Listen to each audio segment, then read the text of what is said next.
when you're initially attracted to somebody, you have that excitement, that energy, that infatuation, where you're really excited to be with this person. You're doing everything you can to impress this individual. But that flame dies if you stop exploring your partner. Take a girl and a guy, and they fall madly in love and form a family. Sprinkle in some counseling degrees and a doctorate, a dream of transforming relationships as we know it. And 20 years later, we give you power couple Dr. Ray and Jean Ketkodian. And this is their podcast, Couples Synergy.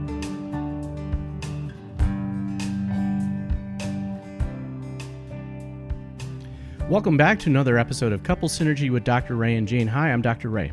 And I'm Jean. And this is our podcast about love, marriage, and relationships. Please check us out online on our Facebook page and Instagram at Couples Synergy or our website, couplessynergy.com. And be sure to subscribe to our podcast or send us any suggestions on topics you'd like to hear more about. And now on to Couples Synergy, an in-depth look at love, marriage, and relationships, where we bring you our experience helping thousands of couples transform their relationships for nearly 20 years.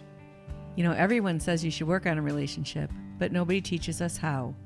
So we've created this podcast to teach people what they can do to create the relationship they've always dreamed of with the partner they fell in love with. On today's episode, we welcome Bryant Ellis.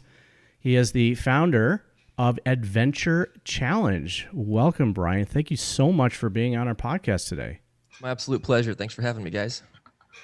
And, before we get into, why you created Adventure Challenge, you also have a podcast as well. Yeah, it's called The Fail Journal. It was kind of inspired through the success that I achieved from Adventure Challenge. One of the things I wanted to create was, like, a lot of people saw the successful side of running, a multi-million-dollar company, and we're like, oh, that's so cool. I want to do that. I want to achieve that type of level. And it was like, yeah, well, there was a lot of crap I had to go through in order to achieve that. It was a lot of failure. There was a lot of failed companies that I built. There was a lot of companies that I built that failed before I had the one that was successful. So it's called The Fail Journal because the whole goal is to reintroduce failure to people as a coach and a mentor, rather than something that holds them back from success. So something that's a prerequisite to success. So it's called The Fail Journal, and it's just been fun to interview different people who have achieved different things and just kind of talk about their journey and stuff. That's really awesome. Yeah. So all you out there, definitely check out his podcast. We found out about the Adventure Challenge actually from a client of ours who had found your product and was starting a new relationship after a divorce. And they wanted to make sure that they were having that spontaneity. Maybe you can tell us a little bit about Adventure Challenge. How did that start? Yeah, well, honestly, the whole idea was birthed from boredom. It initially didn't have this big mission to get people to disconnect, to reconnect. And that kind of was birthed through the process of making the book. As I was creating it, I was like, oh, there's so much vision behind what we could get people to do with this. But ultimately, I'm here in Redding, California. It's a fairly small town, maybe 80, 90,000 people. So it's not a big city. And hanging out with friends, it was like the only things we would do was we'd go to the bars, we'd go have a movie night, or we'd play Settlers of Catan. And I'm a very spontaneous, I have ADHD, I'm very I need to be doing new things, I need to be moving, I need to be exploring. And I was like, man, it would be so cool if there was a game out there where every time you played it, you did something different. It wasn't the same thing. You didn't sit down and do the same thing over and over and over again. And I was like, I think I'm going to make that. I'm going to make a game that every time you decide to play, you're doing something completely different out of the box that you would have never thought of doing. But then as I was making it, I was just creating a list of different adventures you could go on, different games you could play. And I was like, if somebody gets this book, they're going to open it up, scroll through the ideas and go, no, don't want to do that one, don't want to do that one. Kind of like Netflix syndrome. You get on Netflix and there's a million amazing things to watch, but you can't pick one for an hour. But back in 2001, you'd go to Blockbuster and you didn't have as many options and you just pick a movie off the shelf, or you flipped on the TV and you'd watch whatever it's there and you're entertained. And so I was like, if there's a way to take away the choice to where people have to commit to the adventure before they know what they're doing, And then they do the adventure. They realize, wow, that was actually fun. If I would have thought, would this be fun? Maybe I wouldn't have said yes. But now that I did it, I built a memory with these people. We had a good time. It was something out of the box. And so that's when I had the idea for this scratcher material to cover each adventure. So the Adventure Challenge book is a book filled with 50 adventures, but each one is covered with like a lottery ticket scratcher material. So I have a copy here. Yeah, I was going to say, we got ours right here. You got yours there right there. Okay. So, and you basically, so you don't know what adventure you're going to do until you pick a square, scratch it off, and it tells you what to do. So that was the original idea, and that's the book I created. On the side, I made, hey, let's make one for couples too, because it was originally just universally for friends to go do. And on the Kickstarter I launched, I was like, and we're making one for couples. Well, that was the one that blew up. That was the one everybody wanted. And what was crazy is as I was developing this book, so my parents, I grew up with parents who were marriage counselors as well for 25 years. Oh. And my parents' marriage was something that was, I didn't realize it was a weird marriage until I was more of an adult, because I never really saw them fight very much. They were always having sex, and they were always flirting and playing and having a good time with each other. And I was like, that's normal. That's what marriage is. Marriage is happy. They love each other. They had 6 kids, and they're going on 35 years of marriage. I was like, that's normal. But then you go out into the world and you're like, that's not normal. I haven't seen this anywhere. Where are these happy married couples?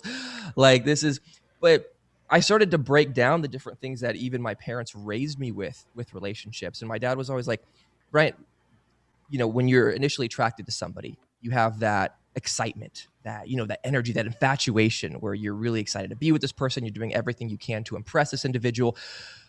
But that flame dies if you stop exploring your partner, if you stop pursuing your partner. And just outside of marriage, this works with your friendships. This works with the city you live in. Like, how many times do we get bored in the place we live? But it's like, are you exploring your city? Are you trying new restaurants, going to different stores, meeting different business owners, checking out new things? Like, or are you just saying, oh, there's not a fun nightlife. We don't have a, you know, amusement park. It's not fun. It's like, no, we quit exploring these relationships in our life, and they fizzle out and they lose the excitement. And so with the couples book, we were like, how can we make this really for couples to explore each other, to learn together, to grow together, to have spontaneous adventure together, and just to have fun. And so we didn't make it like it's called the Adventure Challenge, but adventure to us isn't jumping out of planes, scuba diving, bungee jumping. Adventure to us, our definition is the art of exploring. So it's learning to explore the world around you. It's learning to embrace the concept of novelty and say, we're going to do something we've never done before because it's going to build a memory and a connection with this person. And we're going to have a good time. So that's kind of how the idea was born, and the vision behind what we're building is to kind of bring novelty, uniqueness, and get people out of the everyday ruts of the world. You know, it's really interesting. They did a study where they showed like a circle and a line and a dot or something. And they asked people, what is this? You know, and kindergartners came up with like 5 to 10 things of what it could be. And adults could only come up with like 1 or 2. So we really lose that in our domestication process of how do we be creative, and how do we see, you know, if this is a cup, what else could it be? And when you're a kid, it turns into it's the ocean, or it's a, you know, you can do all sorts of things with something, and we get so locked in. So I love this scratch off idea, because I think people get really paralyzed in what they're stuck in, and they just see dinner. And they don't see an adventure. They don't see how they can use the mundane everyday life to create stuff. And especially because of social media and other screens, and we're so over entertained that we don't get bored, which is one of our concepts, like get bored. So I love that your ADHD has been a spark for that, because there's got to be really good functions for ADHD. I love this product because it hits on 3 really important points that we stress with couples, and we talked about in past podcasts, and that's spontaneity, right? Variety, doing new things, and also mystery, like surprises, right? Yes. And quality time. And couples are not spending enough quality time. I mean, we're talking to couples who spend less than an hour a week of that face-to-face quality time. And so this really forces you to do all three of those things and just, brings that new life and energy and excitement into your relationship. Right? Yeah. And vulnerability. Absolutely. Because you don't know what you're going to get when you scratch that off. And if you're committed, you got to go through it. What is some of the feedback you've gotten from people? I mean, the feedback's been overwhelming, honestly. It's especially during quarantine, because we have the couples book, we have one for families, we have one for friends, and we have one for people to do by themselves. And obviously the couples one has been the one that is the most popular. But it's like a lot of people are like, well, we found the spark back. Like, it's like this book has changed. It's like, well, it's not the book that's changing your life. It's you being intentional with your partner to do something. So the book is just a tool to give you guys an opportunity to do something new, exciting, and adventurous, but you don't need the book. You know what I'm saying? Absolutely. But it does serve as a good tool. And so a lot of people are like, a lot of people have proposed with it. It's like, well, we were in a rut and then we did the book and now we want to get married or our marriage. That's not one of the challenges in it, is it? It's not. No. We get enough requests from people to make one, to propose. We should make one where the adventure says, will you marry me? But then a lot of married couples who talk about there being the excitement back in their relationship and learning, I learned something about my husband that I never knew before. It's like, yeah, because you're doing something you've never done before and it's opening up conversation that you've never had. And that's building even deeper connection. That's the exploration part that you guys are talking about in the relationship. So the feedback from the couples has been great. Obviously, families love it because their kids have nothing to do during quarantine. And so the kids scratch it off and we have fun games for them. And so it's honestly been really humbling to see the feedback that people have given. Because it's like, yeah, like this, I never would have thought that it would be impacting people's life this much. But I mean, it makes sense. But yeah, it's definitely it's been encouraging. That's like the number one thing that we see with couples is they're not spending any time together and they're not doing anything that is bonding behaviors. And so the book might be a tool, but it also is allowing them to reduce their risk taking because they're not the one that says, hey, would you be willing to do this with me?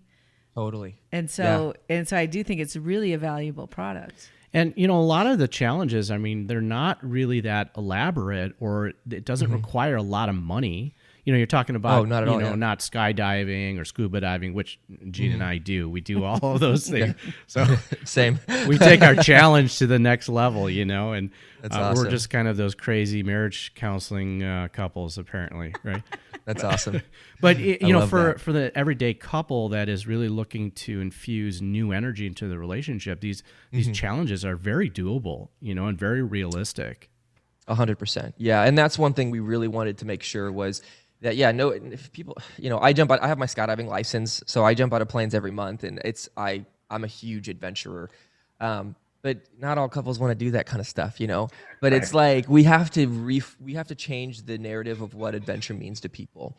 And it's like, to us, it's learning how to explore your everyday life. Adventure could be, making a pie together where one of you is blindfolded and the other is guiding because you've never done it before. It's novelty. It's adventure, as far as the time thing, what you were talking about with people are being intentional with, hey, we're spending time together. One thing that I will never forget in my parents' relationship is my dad would come home from work, and when he got home, he'd give all of us kids a hug, and he'd go, okay, guys, I'm having couch time with your mom. And couch time meant for 30 minutes, he sits on the couch with mom, and they cuddle, and they talk about their day. And we, as the kids, were not allowed to interrupt them. Granted, there were 6 kids, 5 boys and 1 girl, so there was a house full.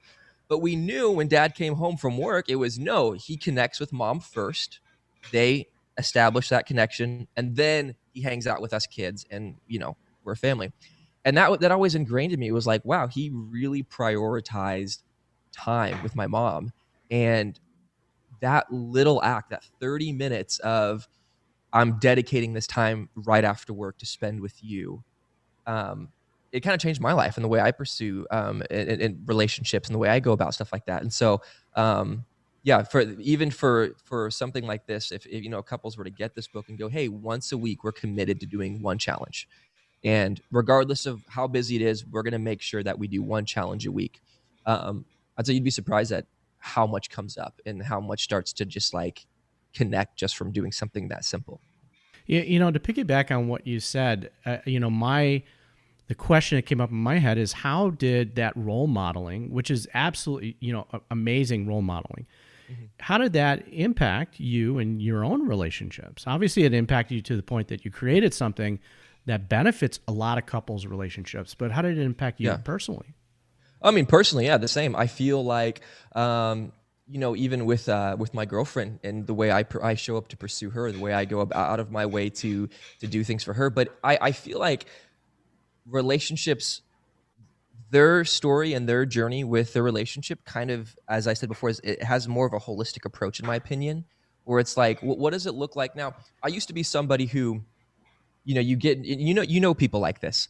They join a friend group and they're hanging out, and 3 months later they're out of the friend group into a different friend group, hanging out with a different group of people. 3 months later they're with a new group of people, or the people who move to a different city every 9 months because they're looking for that place that just is home to them. And what I would say is, it is your responsibility to actually pursue the things in your life to build and establish connection, intimacy, the feeling of home, belonging. Like, it's actually your job to do that. And people think it's going to be spoon fed to them. They join a friend group and the novelty is exciting because it's new people, and it's, he plays the guitar and she's a singer and he likes to, hip hop dance, and this person likes to go after coding. And so it's all new at the beginning, but as soon as the surface level stuff wears off, then it's like, these guys are boring. They're not my people. I don't feel really accepted by them. It's like, are you sitting down and intentionally, when you're hanging out with the group, saying, I'm going to learn three new things about each person in this group today. I'm going to think of questions to ask them that I've never thought of before. And then in return, they're probably going to ask me a similar question. They're going to learn things about me. Or so in your friend group, same thing with your significant other, same thing with, and I mentioned before, the city you live in. Like, everyone has this grass greener mentality, especially with social media and Tinder and all of these things. That's like, this could be better. This could be better. This could be better. This could be better. But it's like, and I'm sure you guys know this, but they did a study on arranged marriages in India and American marriages. And it was like 90%. It was something crazy. I'm butchering the statistic, but it was like 90% of them were happier in the arranged marriages than they were here, because there's so much choice and option. You feel like, if it's broken, it's because we don't work. It's like, well, or it could be you both aren't pursuing each other. You both aren't putting in the work to actually make it happen. Where with those arranged marriages, they're like, hey, you two, you're together, make it work. All right, we're going to make it work because there's no other option. There's so much life and excitement. We actually did an episode on arranged marriages versus love marriages. And wonderful. We actually, we interviewed a couple that had an arranged marriage, right? And we actually attended their wedding in Macedonia, which was really cool. But I'll have to listen to that. Arranged marriages actually outnumber love marriages in the world. And they have the lowest divorce rate. I think it's 52% are arranged to the 48. And their divorce rate, it's like less than 10%. There's a concept called synthetic happiness. So some guy did a TED Talk on this. And what it is basically is, if they had like these 6 paintings of, Monet paintings, and you had to put them in order. I like this the least and this one the most. And then they say, okay, great. Number 3 and number 4, we have extras of, and we're going to give you one of those. And they always give them number 3. And then the person gets number 3, and then a couple weeks later they say, put those back in order of how much you like them. Number 3 goes up to number 2, but number 4 goes down to number 5. So they were saying because they chose it and they were invested in it, they liked it more. And then when we have, like you said, so much choice, the other study they did was they had to paint 7 paintings for a class. They picked 2, they kept 5. And then the 2, they said, you have to pick one of these 2 that you can keep. Everything else we're keeping. And half the group, they had to pick right now. Pick this, you're stuck with it the rest of your life. The other group, they said, pick one, but you have 4 days to change your mind. And then months later, How happy are you with your pick? And the ones that had Yeah. to choose today, like, oh, I love it. I got the best one. This is great. Yeah. The one that could change their mind, they're still like, And That's it is. crazy. Yeah. Wow. So this is real stuff, the way humans work. And we do have so much choice that it's very difficult for people to say, this is the right one, or this is the one I want to invest in. Yeah. I got to ask, how old are you, Brian? 27. 27. So I have to say that it is a very unique perspective that you have about relationships, not just, couple relationships, but friendships and how to develop those relationships and how it's really important. I don't really hear too many 27-year-olds think like that or talk like that. Yeah, I appreciate that. Thank you.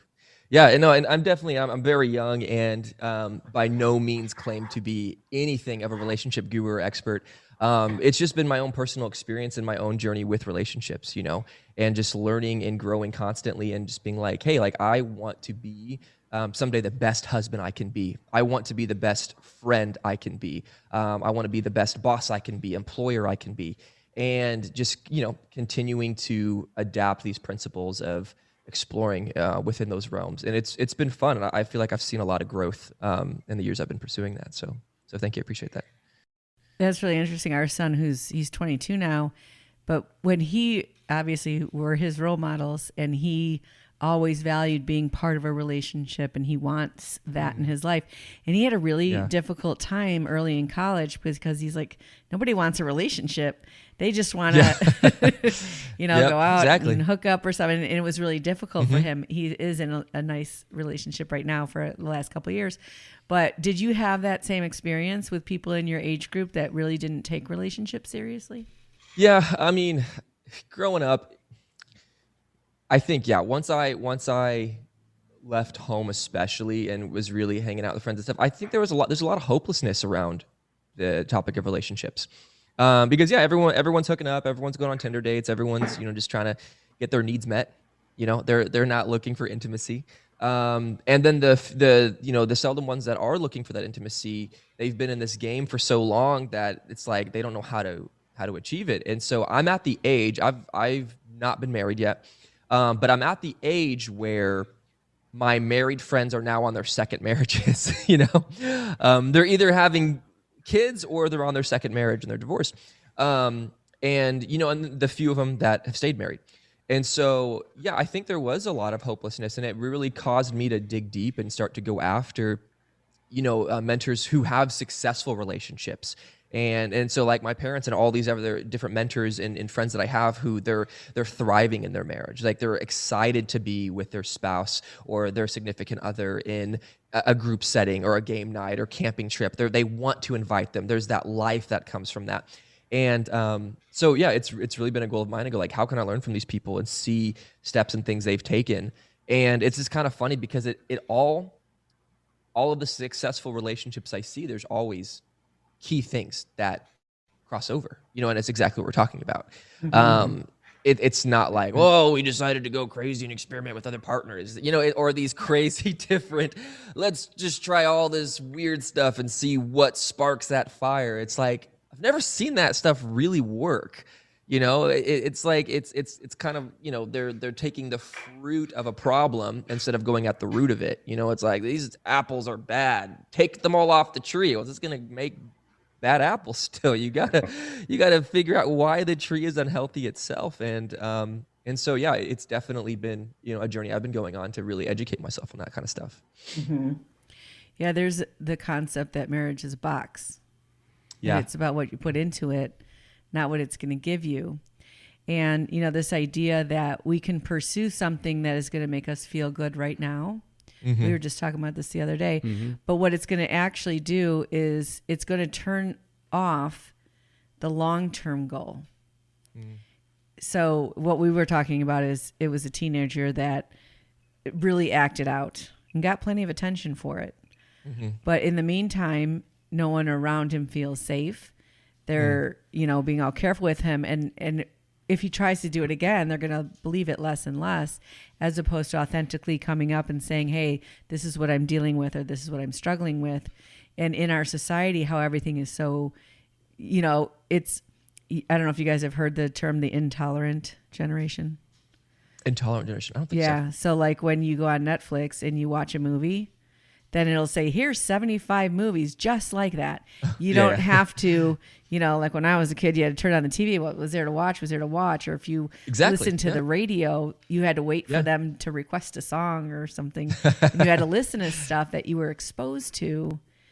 And that makes a richness in life, which is what your book offers, is that you have to do things. It's not about if you like it or not. It's about that you're doing it, and that creates happiness. It's the thing that's directly connected to happiness is risk taking. Yeah. Not satisfaction. Yeah. So it's crazy. Yeah. How do you come up with your ideas? Well, at the very beginning, it was me sitting on a couch alone, writing ideas out. It was I literally, I've been an entrepreneur my whole life. I love going after ideas. So with this idea, it was just another idea I was going to make and see if it worked. And so I was living with a bunch of dudes, and I just started writing out all the ideas. I Googled scratch off material because we have a few people competing with us now. But when we came to market, we were the first of its kind. Like we were the first, like never had been created before. So from scratch, I had to buy scratch material, glue it to the pages, and create this whole format for this product. And so I just wrote out all of these adventure ideas that I thought would be fun. We sold maybe 1,000 of those copies, and then we used that capital to hire people. And then we sold 2,000 copies and used that capital to hire more people. And now we have a staff of 55 employees. And every adventure and every book has been picked apart and tested, and then picked apart again, and then tested, and then written and put into the book. So you might read a challenge and go, okay, it's telling us to hold hands and walk without talking for 5 minutes. Like, what the heck? Like, what kind of adventure is that? And then go to a swing set and push each other, and one person gets to talk while the other person can't say a word, and then you switch. It's literally one of the adventures in the book. You read that and go, I'm not going to do that. Like, that sounds so cheesy. It sounds like that is one of our most impactful adventures. Yeah. And you're hardly talking, you're holding hands in silence and walking, and then one person is talking at a time.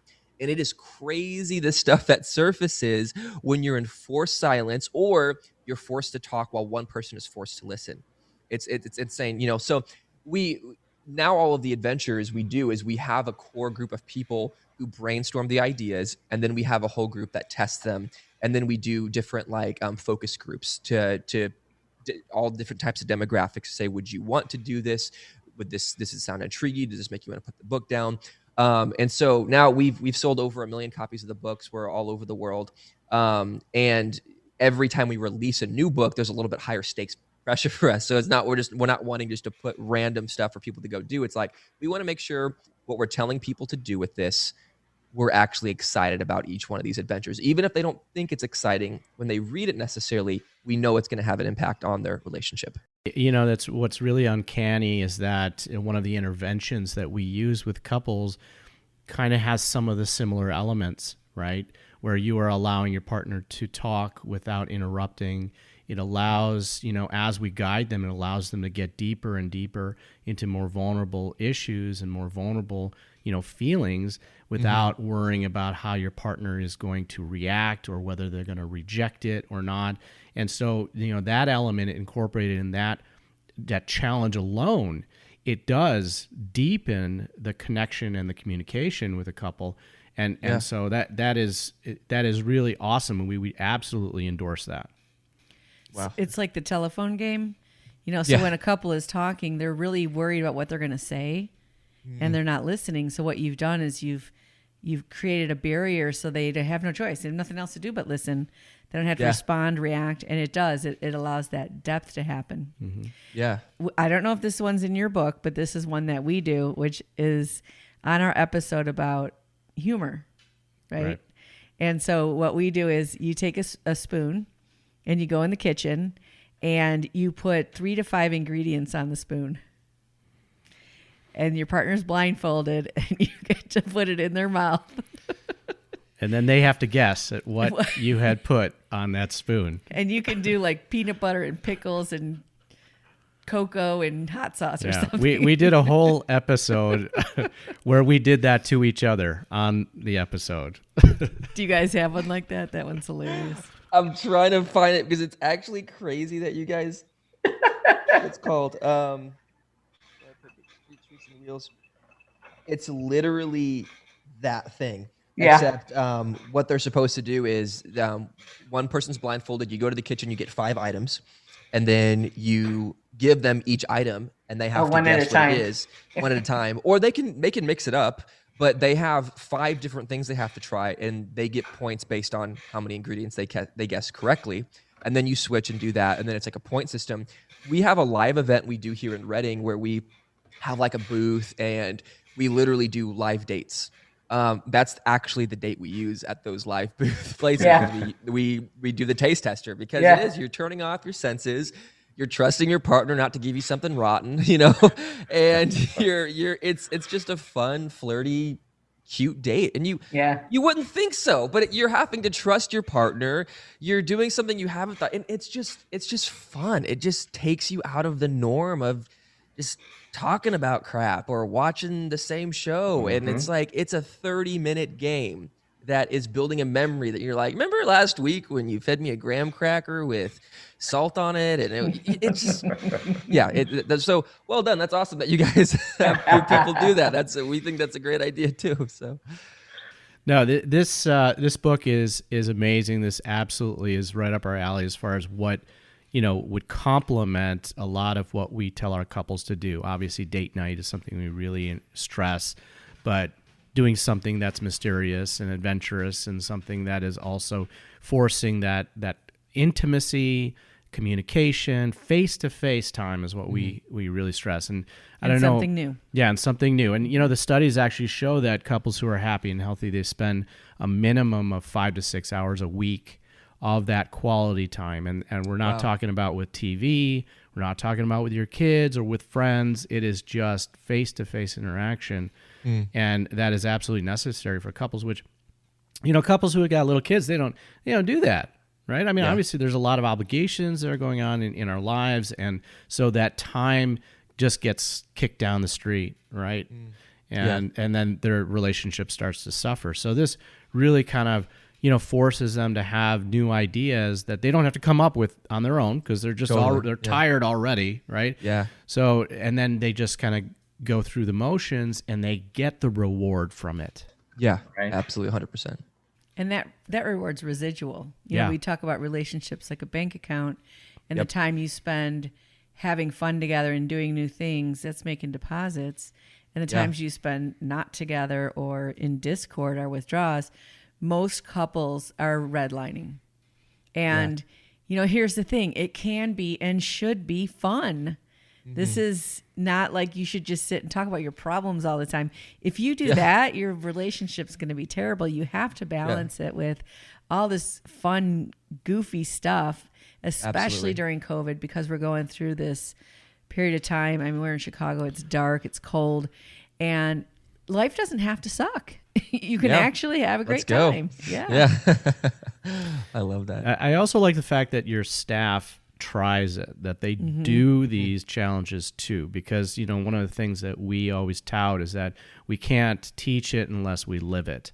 And so everything that we tell our couples to do and kind of coaching them, we've done ourselves, right? Because it's just not about being this hierarchy, right? You just do what I say and not as I do kind of thing. But your book is actually tested because people are trying it, right? And they actually get that. They go through the feelings of it and the benefit of it, and they understand how it's actually going to impact people, firsthand. Yeah, I appreciate that. Yeah, it's a big core value here at the Adventure Challenge is to practice what we preach. And it's like, I mean, as an ambitious, CEO, I'm like, my goal is to have one of the funnest workplaces in California. And so it's like, how do we incorporate that? It's like, well, we incorporate these same relationship principles in the workplace, and it's been great. Like the team here is like family, everyone, having a good time and everyone feels close. We go out and do company adventures. And the team that goes out and gets to test the adventures, they have a lot of fun too, so it's been cool. So what's on the docket here for your next challenge in what you are doing in your life? Yeah, honestly, I have a lot more dreams I'm kind of going after. I'm an entrepreneur at heart. I love starting things and creating stuff. And so, I have different dreams. I'm building a film studio right now that I'm really excited about. As far as the Adventure Challenge book, I mean, we have lots of different editions we're coming out with that we're really excited about. One specifically for couples, we're actually making a sex edition. And so we've partnered with sex therapists all around, and then a bunch of different partners and couples and people who can all brainstorm and create these challenges. And it's not like a Karma Sutra book or something like that. It's literally incorporating novelty and exciting adventures within sex life. And so we have that one. We have one for kids coming out, and we have a dinner date edition, which will be fun because it's all adventures that are around food. And so those are some of the ambitious things we're creating at the company that should be released next month, I think. So we're pretty stoked about that. And then we just relaunched our subscription service for the couples edition, which is you sign up for it, and every month we send you all of the supplies and ingredients needed to do one of the challenges. So you don't have to go to the store and buy some of the stuff. It just ships right to your door. It tells you which adventure to scratch off. You scratch it off, and then you already have all of the supplies ready to go to do it. That way, it keeps incentivizing people to go through the book and actually finish it, which is our goal for people. That is pretty cool. Mm-hmm. Wow. So if couples out there want to get more information, where do they go? Yep, it's just theadventurechallenge.com. We're on Instagram, Facebook, TikTok, Twitter, Pinterest. We're online. That's our website, theadventurechallenge.com. And yeah, all of our books are there. And we're all in stock for holiday season. I think it's great you're making one for kids too, because kids don't know how to relate anymore. They're losing those skills, because they are being raised on screens, and so they don't have to go outside and figure it out. Everything's so controlled for them. So thank you so much for what you're doing. It's really awesome, and I'm glad we were able to connect and spend some time with you on the podcast. Yeah, it's been my pleasure, and thank you guys for having me on and getting to share my story a bit. It's been an absolute pleasure. And actually, Bryant and Adventure Challenge has a special offer for all of our Couples Synergy listeners, and that is if you use the coupon code Couples Synergy when you are ordering their product, you get 10% off, which is really awesome. Thank you so much, Adventure Challenge, and thank you so much, Bryant, for that offer. We will also be leaving a link in the show notes so that you can apply that code.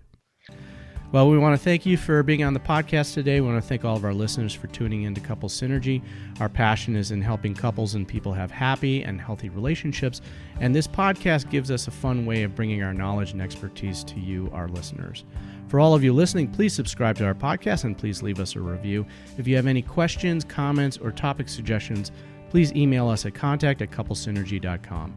For more information about Couples Synergy and our programs such as the Couples Weekend Intensive, our online program called Connections, and our premier program called Couple to Couple, look us up online at couplesynergy.com.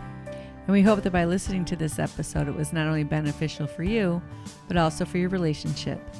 And if you know someone who could benefit from this episode, please download it and share it. And thank you for listening. Until next time, synergize your life and synergize your love. You have been listening to Couple Synergy with Dr. Ray and Jean Ketkodian. Couple Synergy was recorded, edited, and produced by Dr. Ray and Jean Ketkodian. Voiceover and music entitled Breathe and Let Go was recorded and composed by Gina Gonzalez.